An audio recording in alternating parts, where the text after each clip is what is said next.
with UltraScience.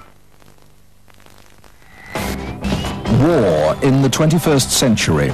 Some foresee an escalation in super weapons, powerful lasers beamed from satellites, and guns that hurl cosmic forces instead of bullets. Others prepare for the day when super hackers will try to bring nations to their knees with computer viruses. And a chilling new world order where the masters of mind control will become masters of the world.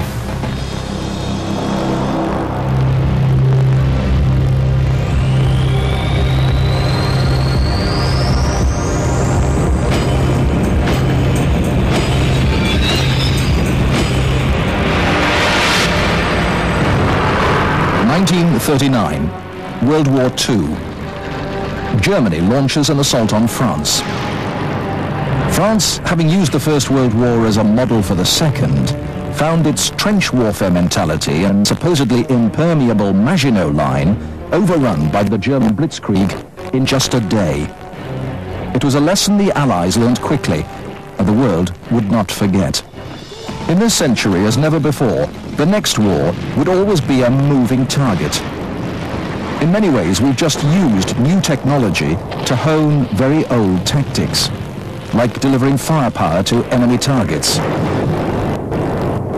While eminently more sophisticated than lighted arrows or catapult payloads, the dumb bombs of World War II often missed their targets by hundreds of meters, and in the process killed thousands of civilians.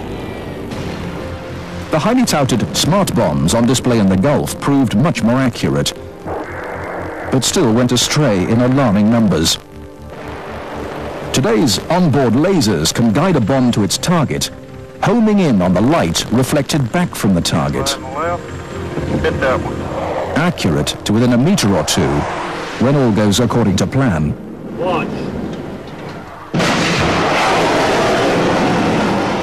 In the future, smart missiles may well become brilliant missiles, hovering over enemy territory and taking their time to select the best targets. But missiles, no matter how smart, have ancient roots. Explosives have been around for centuries. On war's horizon lurk far more futuristic and destructive technologies.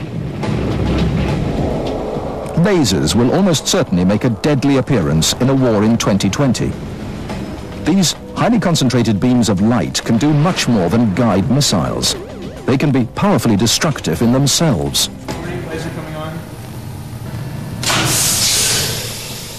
Developed at the United States Air Force's Phillips Laboratory in Albuquerque, New Mexico, this laser delivers 15,000 watts of power, 1.5 million times the power of the laser in your CD player. It converts electrical energy into a very narrow and intense beam of light. The more coherent or uniform the light, the more impact it has. ABL AWACS, radar track 37 is a suspected cruise missile. Estimate it will be in your defended zone within 2 minutes. In the war of the future, laser guns could attack from land, sea or air. Launches are hostile. Repeat, all launches are hostile. Can you engage? AWACS, ABL copies. The ABL, or airborne laser, designed to operate from a wide-bodied jet, generates enough energy to knock out air-to-air missiles like Sidewinders. ABL, copy. Cruise missile track 37 destroyed. A more potent weapon could harness the cosmic forces of plasma, an extremely hot, volatile substance that forms the atmosphere of stars. Phillips Laboratory has designed an earthbound machine that generates plasma. For 10 1/millionths of a second, its energy output equals that of the entire United States. The sunlight temperatures and electronically charged nature of plasma give it a potentially devastating destructive capability. Directed into a deadly beam, a plasma projectile could travel at tremendous velocities, up to the speed of light. You could obliterate enemy targets before they even knew they were under attack. Plasma could become the most fearsome weapon of all time.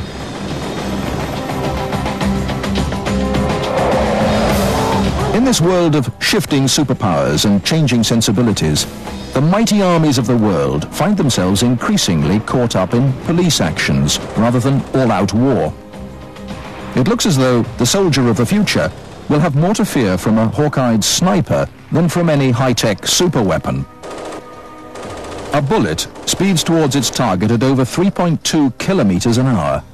Yet this system takes 4 scans and recreates its path on the screen in less than a second.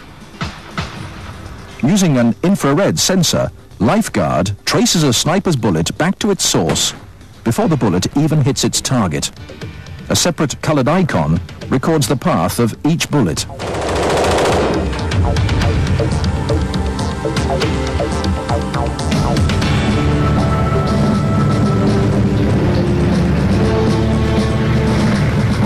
Once the Lifeguard system locates a sniper's firing position, another infrared bloodhound can be set loose on its trail. I've got a visual on 2 aggressors, perimeter area 200 meters out. BOSS is the acronym for the Battlefield Optical Surveillance System, a mobile counter-sniper platform. BOSS can covertly detect the enemy using a forward-looking infrared camera or FLIR. It picks up a person's body heat or the heat generated by equipment. BOSS can also send out its own invisible floodlight of infrared waves, lighting up targets without giving them the faintest hint that they're being watched. The light reflects off rifle sights, binoculars, even a person's retina. With the target pinpointed, BOSS can make its presence known with a brilliant green laser. And human stealth proves no match for technological stealth, beating the elusive sniper at his own game. In the war of the future, soldiers may come equipped with their own lasers to dazzle rather than destroy. In Somalia in 1994, US Marines were under instructions not to cause casualties.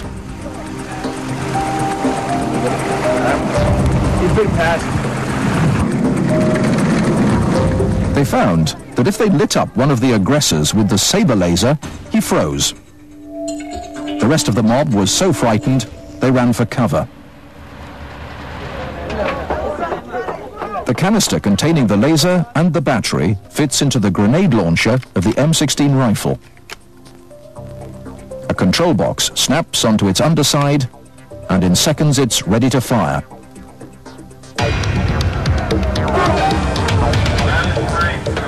The saber laser is one of a new family of less than lethal weapons emerging from the armories of the world's greatest fighting forces.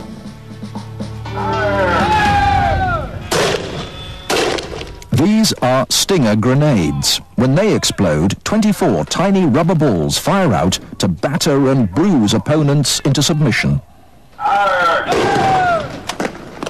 In the back alleys of Combat Town, Camp Pendleton, San Diego, the role of the US Marines is changing as fast as their weapons. From deadly stormtroops to less than lethal peacekeepers. Pepper spray is another tactic to subdue angry crowds. It has an immediate and incapacitating effect even on the toughest Marines. But sticky stuff like this really stops someone in their tracks. Guns that spray glue or dense adhesive foam rapidly immobilize anything that moves. The foam dries in seconds but takes hours to remove. These new weapons are part of a non-lethal program funded by the Pentagon to the tune of $41 million a year. The object is to take control without taking lives. On the battlefield of the future, weapons like these will have earned their place, with the proviso that traditional weapons are on hand to return lethal fire if soldiers' lives are at stake. More than any previous conflict, the Allied victory in the Gulf showcased the deadly efficiency of high-tech weapons. But in the end, it wasn't air superiority or even ground power alone that won the war. It was also information. The coalition used its immense superiority in communications technology to crushing effect. The Allied forces monitored the conflict from every possible angle, and they crippled the Iraqis when they took out their communication system. In future wars, communication systems will move higher and higher in the target priority. But instead of smart bombs and missiles, the attackers will launch devastating attacks on command and control systems from the inside. The potential result, wars won cleanly, remotely, and without loss of life. 18 degrees overlay, looks good. This is the face of traditional warfare. Highly disciplined manpower, armed with mechanical weapons, the product of industrialized society. It is second-wave warfare. According to futurist Alvin Toffler, it swept aside the first wave, agrarian culture and primitive weapons. The way a people fight is closely related to the way they make wealth. And when you had the industrialization of the economy, when we went from peasant labor to mass production, you also got mass destruction. What is happening now is the introduction of third wave warfare, in which knowledge, information superiority is the key to victory.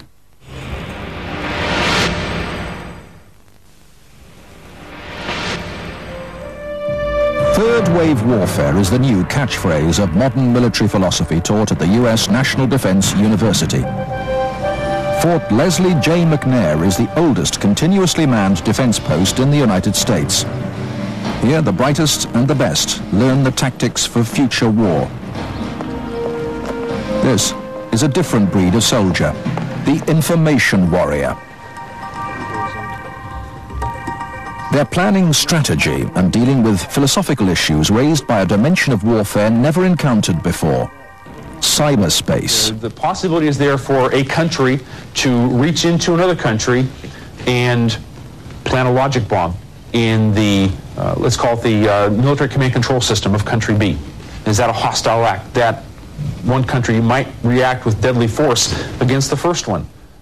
These info war officers are grappling with the intangible battle space of the future. Cyberspace is not the United States, it's not some other country. It transcends at the same time that it integrates all of these countries. A conflict where the battle lines are no longer clearly defined can result in enormous headaches for future war strategists.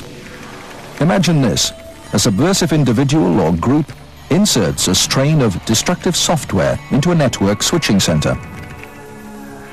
The result? Progressive failure of the communication system. No calls, no faxes, no email.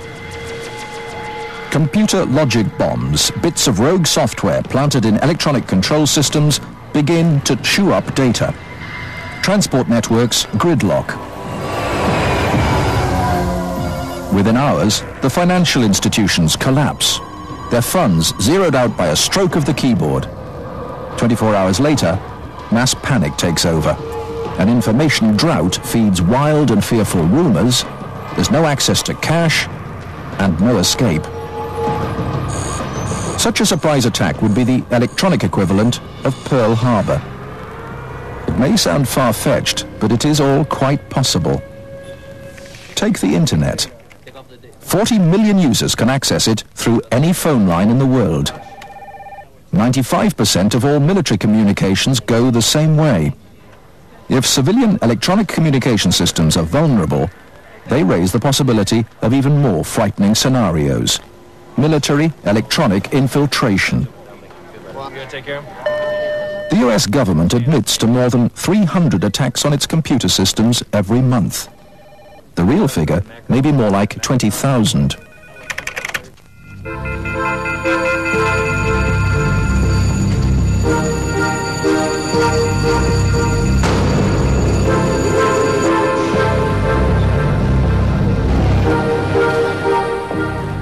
Here, in secret bunkers of the Pentagon, they're facing up to a new peril. Behind this door, one of America's most sensitive and secure defense response teams keeps watch for cyber terrorists.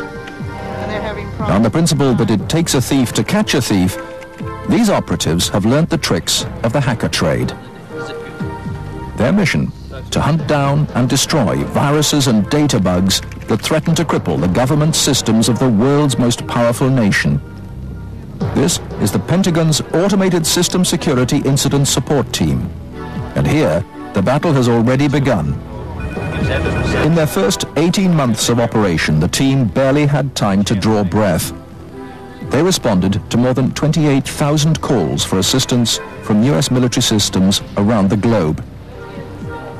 The intrusion detection system looks for sweeps when someone is trying to probe several systems. The clues are several login attempts from the same source. They can capture the exact keyboard strokes of the violation. That tells them how the hacker penetrated the system and what data the electronic interloper saw.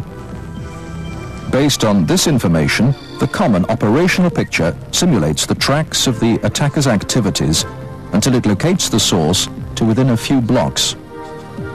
Soon, they'll be able to locate the exact phone socket.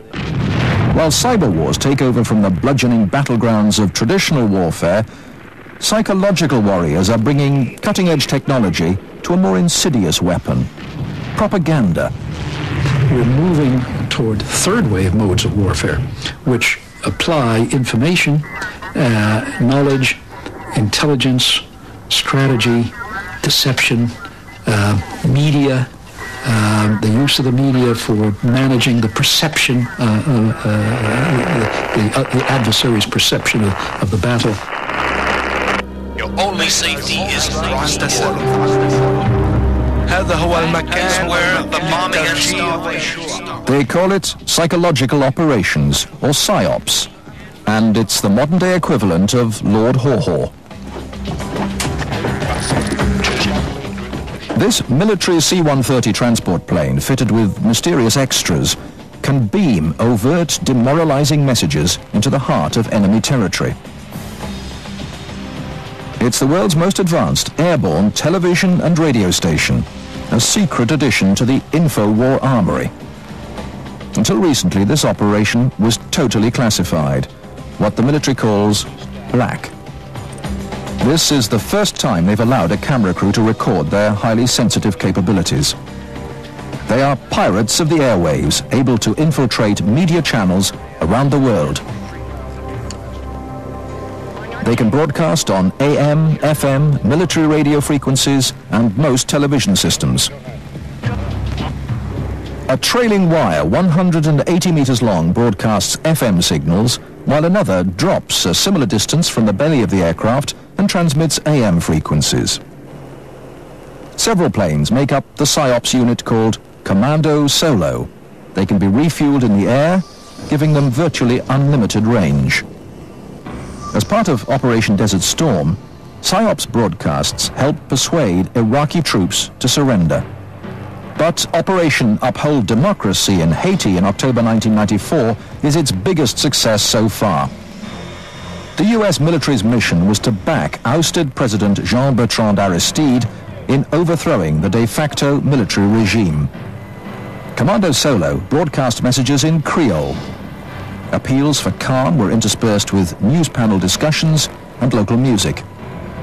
Other broadcasts were aimed at stemming refugee flotillas. Messages informed them that they would not be allowed to enter the United States. We were able to turn off the refugees, prepare the country, and to provide an alternative to invasion so that when Aristide did return, it was a peaceful return of a legitimate power. And that is the ultimate goal of psychological operations. We were able to basically win a contingency, I wouldn't call it a war, without firing a shot. But this system does have its limitations. Anyone can turn off the propaganda by turning off their radio or television. The ultimate weapon in the info war would be so secret, so invisible, so undetectable, you would never know your mind was under attack.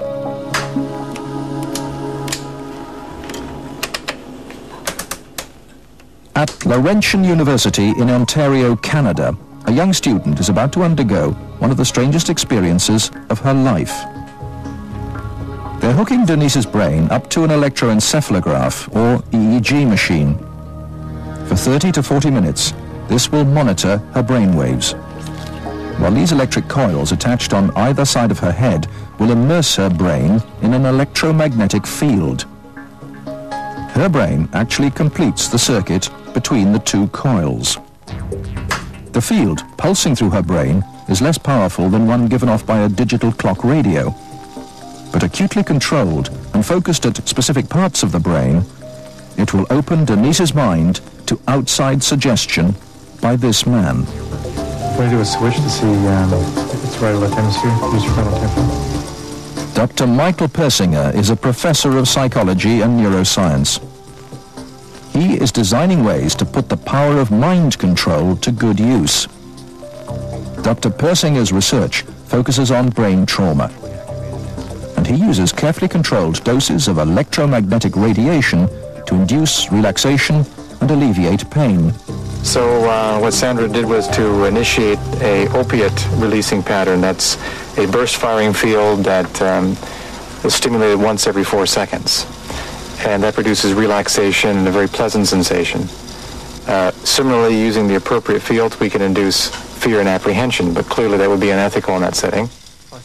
Dr. Persinger's tests suggest that carefully programmed electromagnetic frequencies can tap into individual brains and influence people's emotions. The cognitive processes of the human brain are really quite simple. And if you understand how they work, you can make entire populations think and decide the manner in which you wish.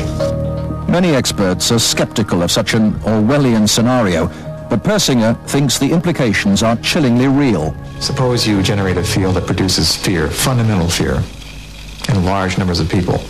And then, over the television, more traditional ways, you say, the reason we're having this fear is because of this particular group.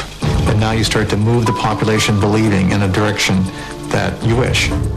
To influence 250 million people, the equivalent of the entire population of the United States, may not be that difficult.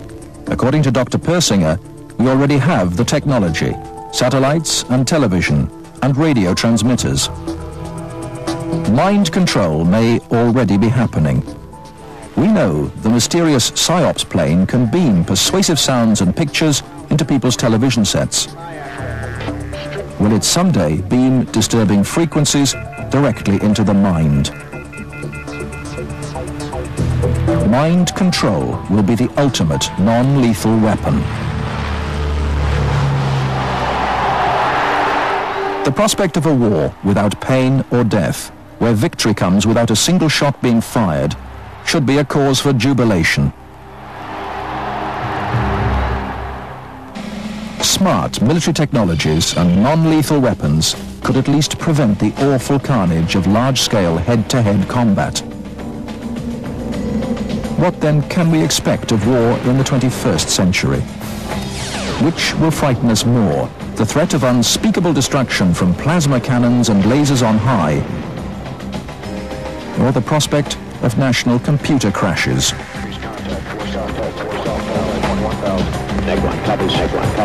Paradoxically, the promise of truly bloodless war may come only with the most devastating weapon of all. If the human mind and will become the battleground of the future, War 2020 may be won without so much as a whimper, let alone a bang.